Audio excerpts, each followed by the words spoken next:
Okay, hi guys. I'm just wanting to get a little bit of a gauge on the comprehension of our government at the moment. So with your raising hand icon, if you're able to just click on that, if you comprehend the fact that the New Zealand government is actually a corporate entity.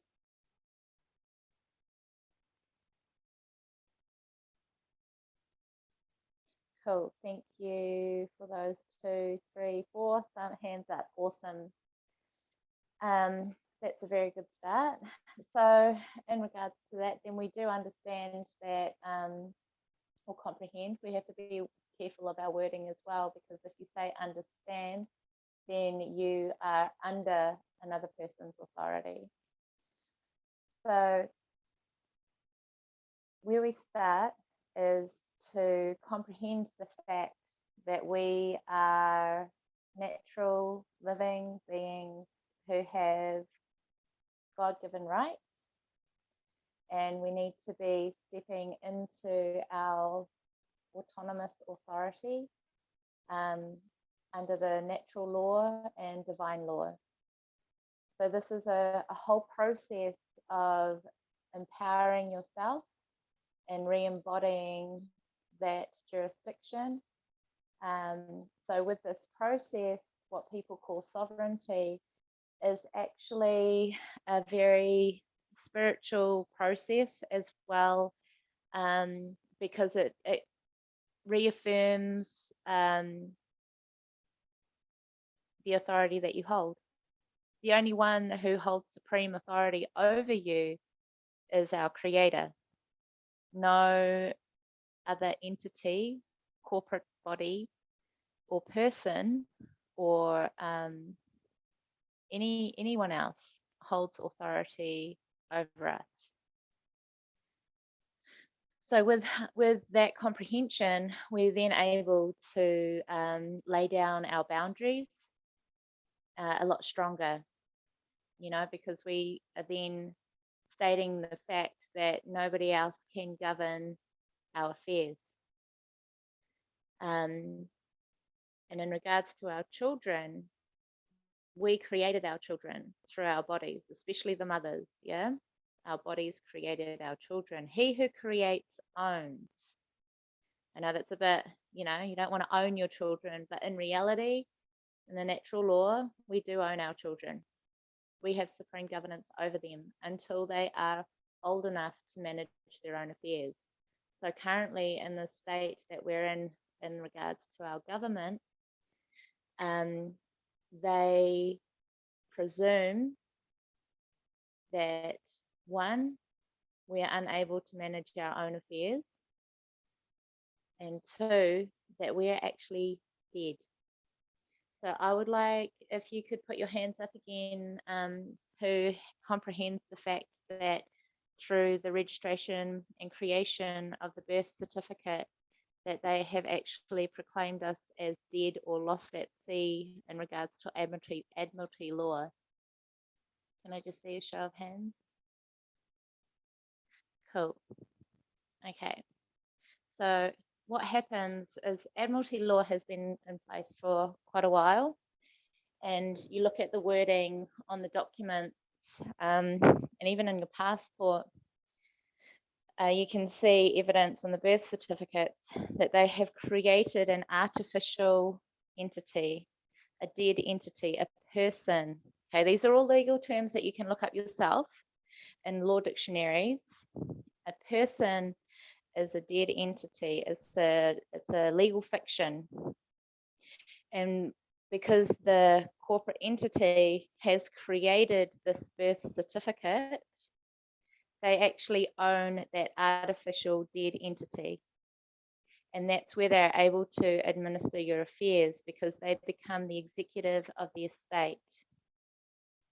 Now, what you're needing to do in regards to your children is to state that they're not lost at sea, they're not dead, they're actually live, living and well, and that the name that has been created upon their birth certificate is actually fraud. With any contract if there's fraud detected, it can then be proven that, you know, that any fraud detected in any contract renders it null and void. So this is what's needing to happen. If you're worried about the exemption process and getting we can't even use the word children or kids or child, because that's also being captured in their definitions. So if your offspring or your living boy or your living girl, if you're wanting to get them out of the school and not have to go through the exemption process, there is a letter that I've just collaboratively created today that is a template that can be used and can be served to the headmasters. So the maxim of law is notice to principal, notice to agent, notice to agent, notice to principal. So if this letter is served to the principal, your headmaster at your local school, then that means that it's actually being served to the Ministry of Education, because they will have to take it to them. If you give me one moment, I'll just see if I can access my computer, because my friend's been accessing it at the moment. So if you'd like to turn on your mics and have a little bit of a discussion through this, then I can get that sorted. I thought I might just come in here for a minute. When we first started homeschooling, and our oldest turned 6 in 1986. So when with her in 1986 and our son in December 1987, but it would have been January 88, we had to go to the principal to say that we were going to be homeschooling. So this has only changed. Our next child was 1984. So in 1984, we had to apply to the Ministry of Education. So right up until 1980, somewhere between 88 and 80, sorry, not 84, 84, 85, 87, 88, 90, 91, 91.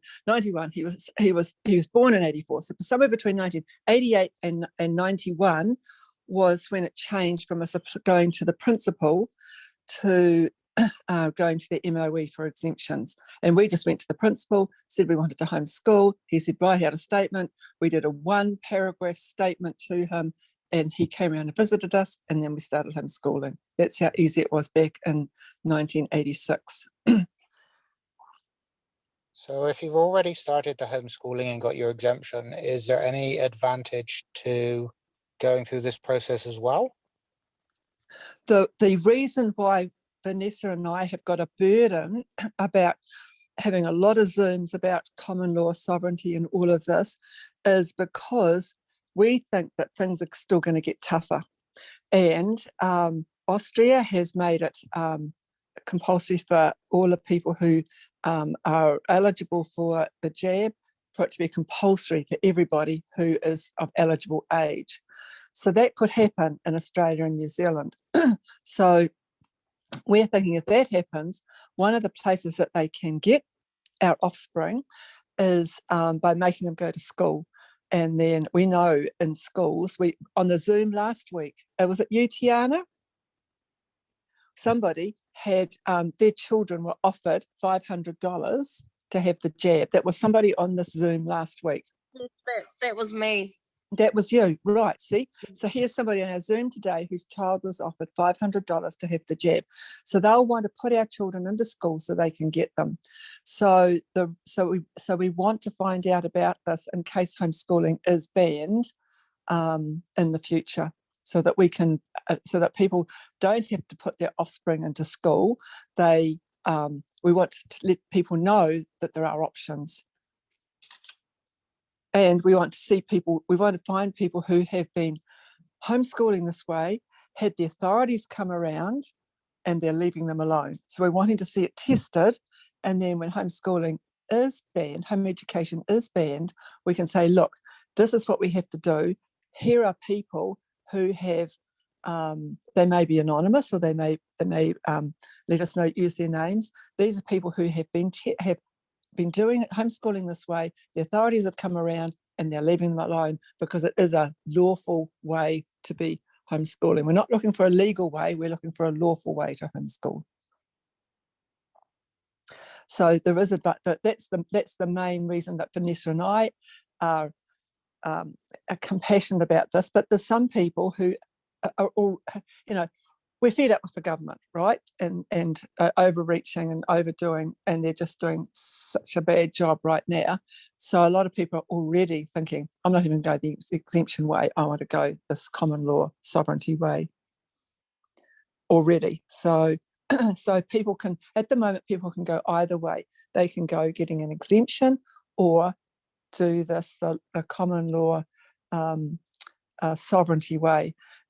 So getting an exemption at the moment is, for some people, is the exact right thing to be doing. So we're wanting to help people get exemptions if that's the way they would like to go. So nobody's a second-class citizen because they're getting an exemption. For some people, it's the exact right thing to do at the moment.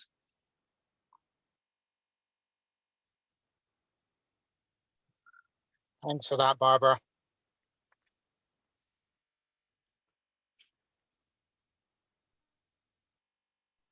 So one of the best things to do would to actually pull your kids out of school completely. If you're wanting to be absolutely safe and comprehend the fact that at schools they're not safe and that they are under the governance of the ministry, under that structure, ideally, if you're truly wanting to pull them out of the system and starve the beast, because the way that the beast is fed is by having people in their system. So the ideal thing to starve the beast completely is to just completely step out of the system. Yeah. And common law at the moment is a tool that we can use to assist us in that. But the next step up from common law is natural law and divine law. So really stepping into that and instilling it in your entire being is absolute key to complete freedom. So it is an individual choice. We do comprehend the fact that people's personal situations with still being in the system and needing to create incomes and things, letting their kids go to school is helpful. However, if you have the initiative to truly step away from the system, then there are a lot of teachers, ex-teachers out there who are looking for, a way that they can uphold their livelihoods, and that they would be happy to do a homeschooling situation. So homeschooling is able to take care of children as long as there are under 8 children being tutored. Yeah, Cynthia Hancock's on her website has got a lot of information about setting up a school, because it's more than that as well. So, but yeah, that's right. And I agree with you wholeheartedly. People should just be putting their children, not having their children in school at all. Just pull them out, then get your exemption. People aren't getting into trouble for having their children out, and there's ways around having your children out of school without an exemption, if you're wanting to go the exemption way, or if you're going the common law way, sovereignty, natural law, then that's not an issue. Yeah. So Vanessa, are you there? Yeah. I'm just having some troubles getting onto my laptop at the minute. Okay. So I've sent you the 2 files through to your email address. If you are able to bring them up to screen share them, Okay. Okay, that Barbara. would be great. All right.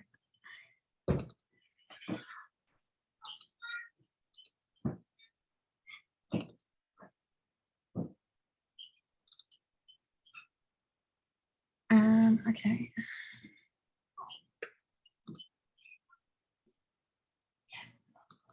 So I'm just looking at the chats at the moment. So common law, so we have our current legalese structure, and that's at the bottom if you're looking at the hierarchy of the different forms of jurisdiction. So from my comprehension, there's the legalese and the laws LAW that pertains to Admiralty law, martial law, and that structure that we wanted to step out of. And then there's common law, which is based on the Magna Carta and the Commonwealth. And then there's natural law, which is LORE. And then above that, there's divine law, LORE. I don't know how to, I can't figure out how to, usually I can just reclaim host, right? But I can't see the thing to do it. Okay, I'll see if I can put back that to you.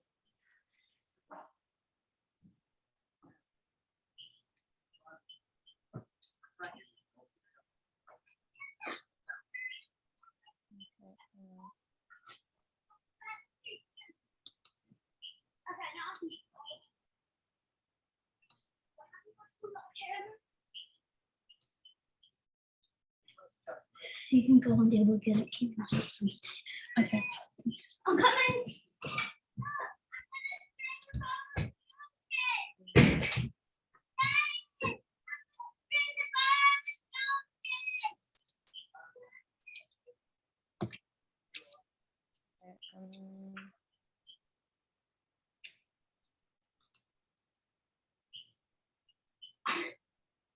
Have you managed to do that yet? No.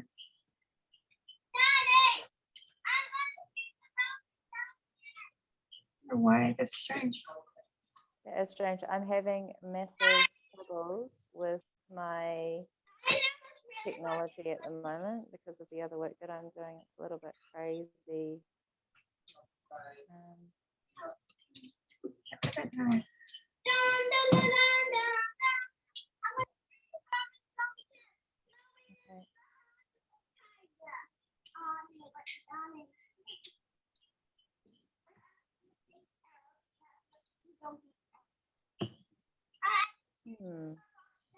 Strange. That is very strange. Make a It's host. just- Here we go. Oh, no, hang on. Make a host. Yes, making Okay. you a host. There you go. It's so weird. I don't know. Anyway, Yeah. thank you. Okay.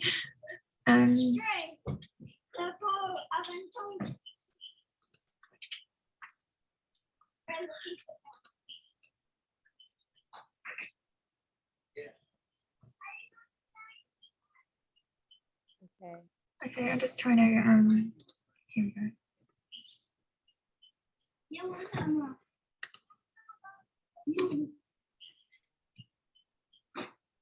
Sorry, it's asking me for passwords now. So are there any questions from anybody at the moment? I have one. What's the difference between customary law and natural law? Is there There's no difference. no difference? Customary law and oh no, customary law. Sorry, there is a difference. Customary law is the customs and practices that people use. Right. So within your own home, even you have your own customs and practices. So it's like when in Rome, do as the Romans do. Yeah. Yeah. So that is something that's created within your community. Right. Yeah. So because Natural law. somebody told me that it's more recognized, you know, like legally recognized than natural law. Is that true?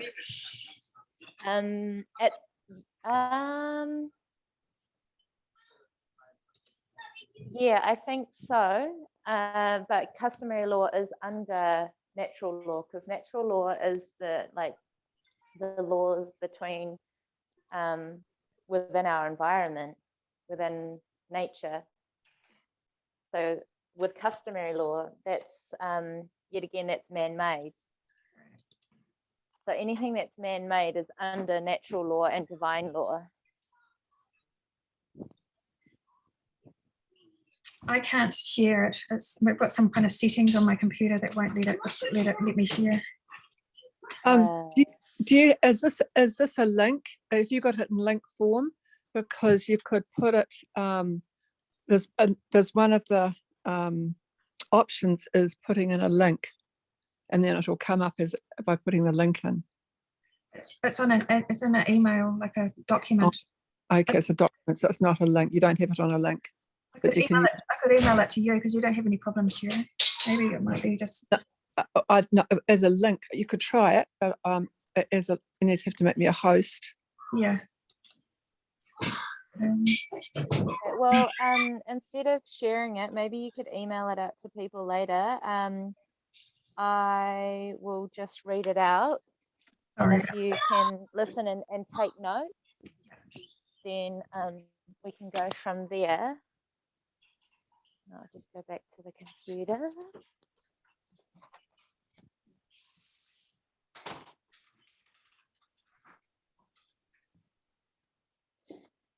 Okay, where are we? School resignation. So at the top, in the center of the page, we have notice to principal, notice to agent, notice to agent, notice to principal. Then next line down on the left-hand side, writing as we usually do in a letter, to New Zealand Crown Agent, all in capital letters.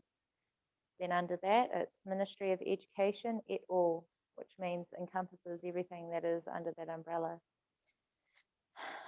Then we've got this notice is to nullify the contract / correct the errors of school enrollment for, and then you'd put in your offspring's name, as they are misleading with intent to deceive, to enslave on the grounds of, number 1, the New Zealand Crown, all its agents, agencies, contractors, and representatives. So in between agents, agencies, and contractors, it's a slash, it's not a comma, because that means that it's encompassing everybody that we've just mentioned. Contractors and representatives are bound by contract law unless they own the subject. When fraud is detected in any way or form, that contract becomes null and void in its entirety. Through careful observation and consideration, dishonor and fraud with intent to enslave has been verified on the grounds that your offspring's name is alive, is not Crown property. As the school representatives have documented offspring's name as a legal person created with action of counterfeit, making the name on the roll an artificial person, with intent to deceive, to take ownership over what they have created from living offspring's name, true given name by their mother and father, thus attempting to avoid breaching the law of enslavement through deception is prohibited in all its forms. Fraud has been detected through misleading with the intent to deceive, to enslave living, then your offspring's name. As the New Zealand Crown, all its agents, agencies, contractors, and representatives are bound by contract law, fraud has been detected, or was it an error? Either way, no consent, no contract, making the contract null and void in its entirety. If continued, or any claim of authority or harm by New Zealand Crown, all its agents, agencies, contractors, and representatives in this manner will verify enslavement with intent. Actions of bad faith with intent removes government, agencies, agents, contractors, and representatives to civil and criminal prosecution in their full private and commercial capacity. Living, offspring's name, is bound by the law of nature only and shall be obstructed by no agents, agencies, contractors, and representatives of the New Zealand Crown or any other company. If rebutting the contents of this notice, it shall be done point by point with evidence of claim signed under penalty of perjury within 120 hours of receipt of document. Acquiescence through silence shall be considered as no objection, and this will be final. Verified by, and then you write your first name and thumbprint it in red ink. Holding supreme, and then under that, holding supreme authority in this matter, all interpretations are that of the creator of this notice, all right, absolute rights reserved. So with that, there also comes a cover letter with that, and it's the step-by-step process of how to serve this letter, this notice. So number 1, you call a meeting with the headmaster if possible, with other families doing the same thing at the same school. You have 2 copies of your own independent notice that is related to your offspring. One is to be given to the headmaster, and the other is to be verified by the headmaster that it has been received and kept on your record. So that's where the headmaster will have to sign date, received with location as well, and time. And then at the meeting, you ask the headmaster, at the meeting, you ask the headmaster, are the names on your roll that of a legal person? Can we please see the copy of the roll? And then you state that it looks like their first names are last and their last names are first in all capital letters. And then you state that this is not common English grammar and it is very clear that a crime has been committed. So that's the fraud that you're pointing out. And then that's after you've had that conversation with the headmaster, then you hand over each document while one person is actually reading out the document in full, for full and specific disclosure and comprehension by all parties, as it has to be plain and clear. And then inform the headmaster it is his duty under the Official Information Act 1982 that they shall hand it to the representatives of the Ministry of Education. Now that action of bad faith has been highlighted, and if the headmaster continues to act on these actions, it confirms that they are doing it with intent. This makes it a crime, and charges may be laid at a competent court at their costs with tort damages. So a competent court doesn't mean that you're going to go to the normal courts in town. A competent court is a court of your peers. It's a common law court or a pākoti in the Māori terms. Now there is a pākoti set up down the line, down I think in Tauranga maybe. So you can actually, as it says that, does it say that in here? I might have to edit this a little bit.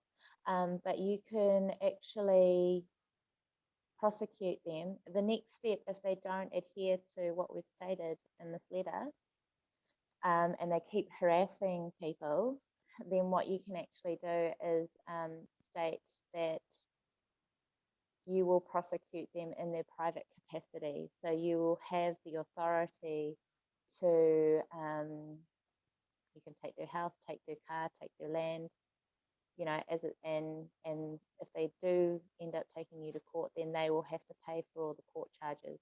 You can also do a pay schedule as well. So they have to pay for your time and efforts of managing these affairs. Are there any questions on that one? I'll do my best to answer.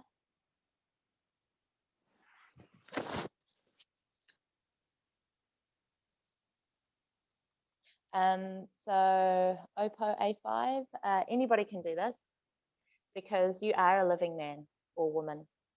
You are living and breathing and eating.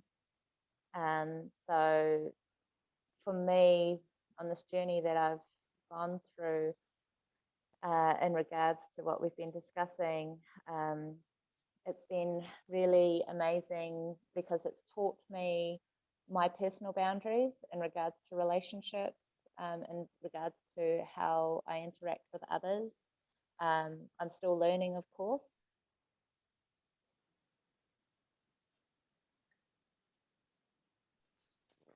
Thank you for that. Hey, I've heard rumors that we should be getting forms to, I don't know if the right word is to nullify the birth certificates that we've set in place with a certain form from this country. Do you know anything about that? And is that necessary?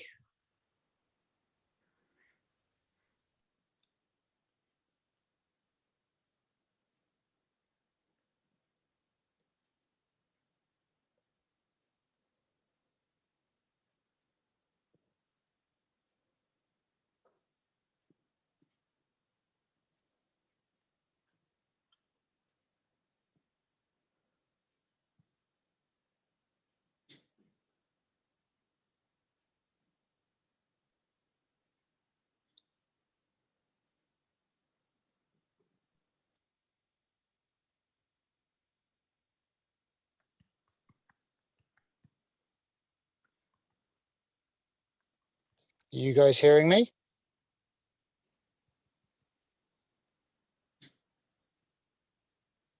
Yes, I can hear you. Did we get the last question or not? Are you there, Vanessa? Hi. here. I'm here. Sorry, I just I- dropped out. Okay. Apologies for that. I'm having severe difficulties with my phone and many different avenues of its the way that it functions. So just Should to I carry repeat the on? question, then, I've heard that we should be doing some kind of documentation to nullify the birth certificates that we've registered our offspring with. And if so, is that necessary? And where do we start? I've been wanting to do that for my son as well. I did send through a document to the birth, death and marriages registrar. However, the registrar cannot change the record. They don't have the power to change the record. However, a lot of people do affidavits of life, affidavits of truth, and all that kind of thing. Yet, what I've been told is that the best thing to do is just to we need to keep our noses clean. So people have been talking about setting these papers forward so then they don't have to pay for their registration on their cars and things like that. We don't want to bring too much attention to ourselves in regards to our offspring. I think that with what you would be doing with this document, if you so chose to, it is for the Ministry of Education and everything that falls under that, and it will be lodged into their system. And each time that something occurs, that you need to reaffirm the fact that they are a living boy or girl standing on the land, then you just do it at that process. Yet again, stating the basics, the fundamentals of what I just read out. So this is one way of being able to push away the system. Does that answer your question? Yes, thank you very much. You're welcome.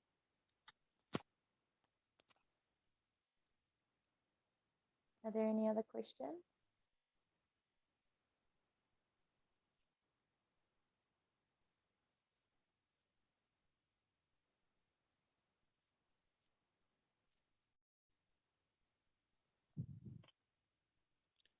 Okay, I feel so, like I'm doing all the talking at the moment. But I guess getting the children out of the system is a really important step, and we've done it through the exemption process. I guess the other thing is keeping people who may go door to door knocking for vaccinations and those kind of things off the land. Is there, or out of our property, is that an important step, and how would one do it? yeah, that is something that you can do, and you can create your own trespass notice. Now, with another thing, with any documents that you write up, it is best to do it by hand in red ink. So the different colors of pen that we use signifies different things. So if you're writing in black, which most corporate entities do, that states that it is they're writing from the dead. Black means that you're dead. Blue is in commerce. Red is in blood, so that's the living. Green is a living being standing on the land, and purple is royalty. So that's why, you never sign a check in red, because it's either because money is a dead or a corporate thing.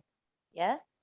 So when you're doing documents, it is always best to handwrite it. It holds more power, And it also, if you're doing it on the computer, then, you know, because at the moment we're in Admiralty law / martial law. And so you have to think of Admiralty law as being on the sea on a boat. If you're not sending the correct signals to the other vessel, they're not going to comprehend or understand what you're wanting to communicate to them. If you're writing on the computer, they might not see. I've got like my fingers up with like my two fingers, you know, they might not see what you're communicating with them, because you might not have the right font, you might not have the right margin spacing, it might not be laid out in the format that they will actually be able to understand what you're saying. Okay, and I say understand because they will not go under your jurisdiction.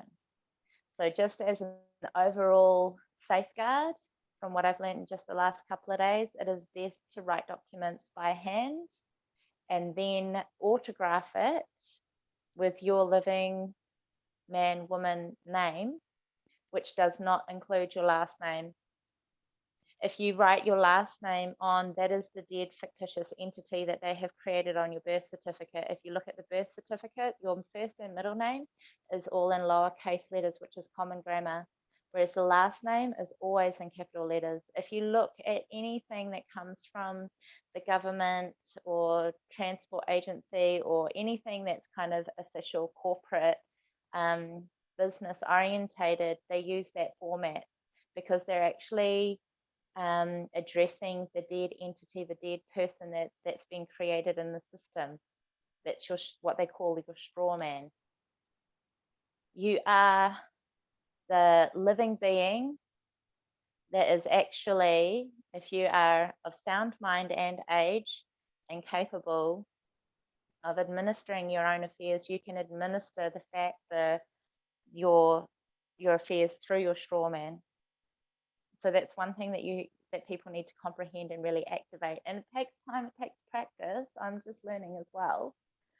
I'm going through the process of turning away a jury summons. So this is one thing that I'm just practicing with, and we'll see what happens. I just went through that yesterday, and my summons is for Monday. So I'll see what happens from that. And I'm looking forward to the process, so then I can actually practice and get to know how to work this properly. And yet again, like I said before, the best, you don't want to be going into court, you don't want to be having to contract or rebut the contracts that they present to you. So always best to keep your nose clean, so to speak. And always, with anything that you receive from a corporate entity, always have it in your mind and your eyes that it is a contract, and you do not have to sign into that contract. They will present a contract to you, and as soon as you state that you are willing to negotiate or step into that contract, then they can have you. So just to clarify, you talked about the different colors. One of them was the red in blood, but the other one was a living man on the land. So if you're wanting to keep them off your land, you would write in green. You would write in red, because that is also an order. Okay, thank you. And when you are stating the agency, like New Zealand government, the New Zealand government, you would write that all capital letters in black, because they're a dead entity. Oh, thank you very much. Yeah, and you know, hand paint it and put it on your front door, put it on your front fence. I've seen people have made foot mats, like doormats, with trespass notices on them, you know. Whenever you're serving a notice, always go with witnesses. At least there needs to be at least a group of 3, and always record it. If you can do video recording or audio recording, it's very necessary collect evidence whenever you're working in this way. Good to know. Hi, I have a question also about the colours. When would you use the purple, the one for royal? I guess when you're writing to the Queen. Okay, thank you. Yeah. That's very funny. I'm not 100% sure on that one, to be honest, but I have seen documents written in purple. Yeah, the only thing I was wondering is because I heard of the group Purple Thumbs. Yeah. Over in Australia, so it just automatically made me think of that. That's all. Yeah. So with any of that kind of paperwork that people are signing into, personally, I'm a bit wary of that because that's their paperwork. They've created it. He who creates owns. So taking that into mind, yeah, I'd rather do things on my own if I'm going to be a total free sovereign being standing on the land that can manage my own affairs. Then I would like to manage my own affairs instead of paying somebody to do that for me, if that makes sense. Yeah, that makes sense. Thank you. Cool.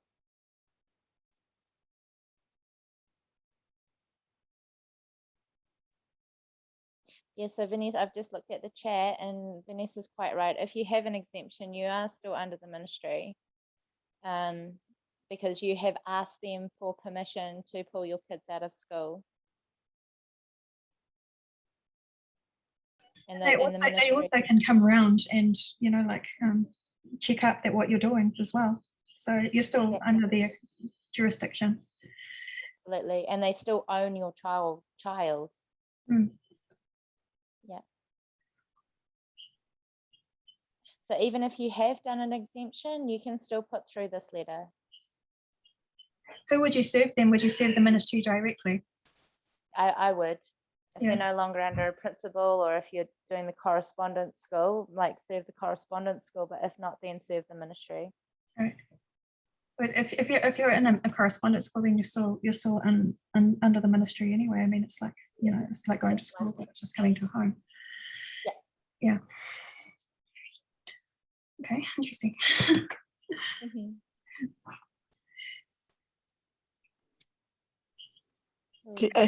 Has anybody sent your letter to a principal or the Minister of Education yet? This format has been used and it has been successful. Oh, good. This specific letter I wrote up with the person who used it and who had success with it. I just wrote it up with them today. Yep. For this meeting in particular. Yep. They actually got their child to handwrite it out and sent it in. Good idea. Yeah, it's giving them their authority. Yes, absolutely. Yeah.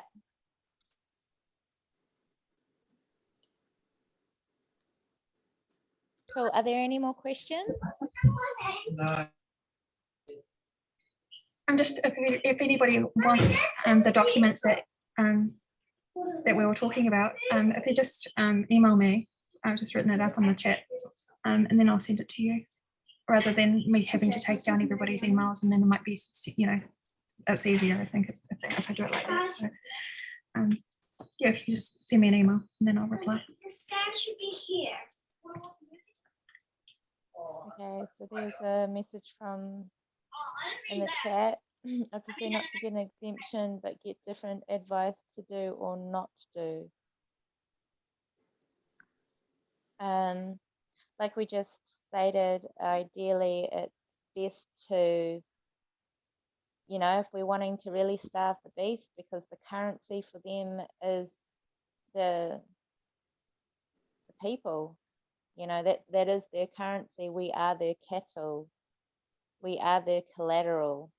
And that's what the whole birth certificate is about, is the collateral for them to trade on the stock market. So if we are actually activated in moving away from that system that has enslaved us for generations, then we need to be pulling all of our people, our children, our, can't use that word, our offspring, out of that system completely. However, if you're not at liberties to be able to do that, then you need to be able to safeguard your children by pulling in that document into the headmaster. They'll still be able to go to school, but they will not be, they will not need to fall under their jurisdiction, because they can still attend school. However, they will not need to be under the jurisdiction of the Ministry of Education with their mandates and things like that. Also working with another person to create documents to ensure safety of the children while they're at school, even though we comprehend the fact that if your child is at school, then that is how to say, like, consent for them to get, that is non-written or verbal consent from the parents that they are able to go through the vaccination program if they are at school. Yet if if you file it with the school that they are not under that jurisdiction and that they are not have any authority to vaccinate your child, that is necessary. So we're working on documents to be able to hand over to the schools for concerned parents in that regard as well as for the masks. I'd be very nervous putting my children into that circumstance, because they'll think, well, we'll jab the children and face the consequences later of these what they've been served with. So I feel that it's still the school's just too dangerous a place to send our children at this time. Yeah. Yeah, I totally hear you on that one, but you know, there are a lot of parents out there where one parent is not wanting their children to be jabbed, and then the other one's on the other side of the fence. So Yeah. you know, it is very, very fine line and very delicate situation that people are needing to navigate through with their own private capacity. So working with people to try and satisfy everybody's needs. Yep. And Yep. give the best advice as possible with the current situation. Yeah. Yeah. Some people have got under court orders to have their children at school, so it's very hard for them. So that's what you're doing. This will be great for that. Thank you. Yeah. Yeah. Cool. All right. Are there any other questions?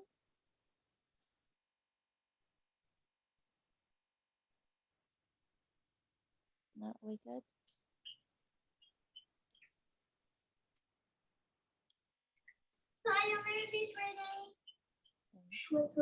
Thank you so much for coming in and taking in at such short notice and eloquently explaining everything to us. It's really nice to have you here, and thank you. Thank Appreciate you for your the time. invite, and I hope that it's been of some assistance, and I can keep Vanessa posted on how we go with further documents and developments of what we're doing. We're just looking for it, is it? Okay.